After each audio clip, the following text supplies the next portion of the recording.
I just had so much success as a young guy, and everything had come to me so fast that I just hadn't grown up, and I just think I was caught in the just living life and just doing it my way and I'll be right mentality, and in the end I think everything just came crashing down on me, And I just couldn't fulfil my role as a footy player. Like, there was too much going on in my life at the time that it would have been wrong of me to sit there at Para on 1.2 million a year and collect me paycheck and not be able to fulfil my role as a captain and leader. I just wasn't behaving that way, and I wasn't performing that way. The timing of everything for me was horrific at that time, and a lot of people wouldn't remember, but I was going through my relationship struggles off the field. I was battling, some of my own personal demons in terms of, my drinking and gambling and things like that, that had probably gotten slightly out of control. But I think for me, the one constant that had allowed me to always get through, even the previous years prior to that, was that I always had footy. And if you remember at Para, I took a couple of weeks off to try and get myself right in a rehabilitation clinic, and I came back and I did my shoulder and I did it bad. And I just think, knowing that I had a season-ending injury in round 11 or round 12, it just threw me, because I wasn't in the mental state to cope with not having rugby league.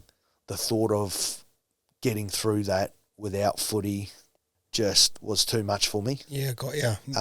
If that makes sense. Bro, that makes so much sense. It was too much. Yeah. It was like, you know what?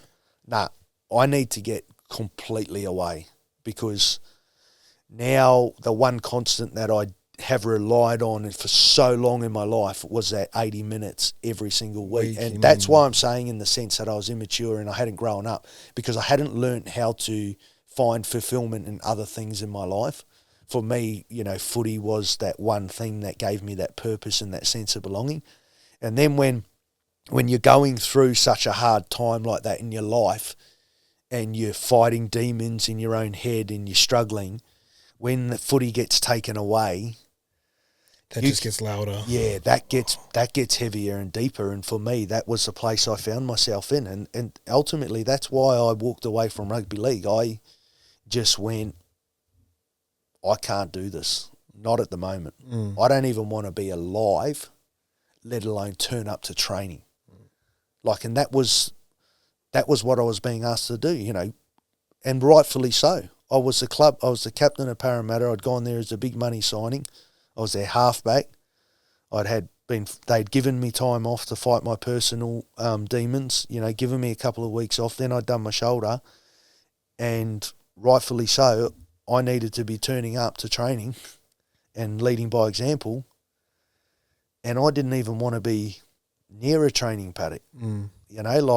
It was so far removed from my mind at that time. Sure. Everything had just been taken away, and I just went, nah, I don't even want to do this anymore. When was the sort of bounce back and turnaround, and when did you start to see a bit of light at the end of the tunnel? And did you always position football as a way to come back as a part of that rehab?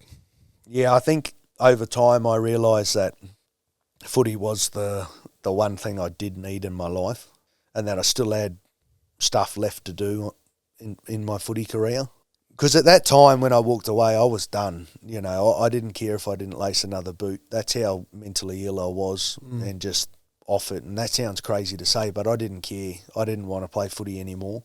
I felt content with what I had achieved and what I'd done in the short space of time, and I was okay to walk away and sort of move into that next phase. But I think as the months wore on and I got slightly clearer in my head, I was able to, I guess, find the love and enjoyment in it again, and sort of reflect and go, well, geez, maybe footy would be good, is good for me.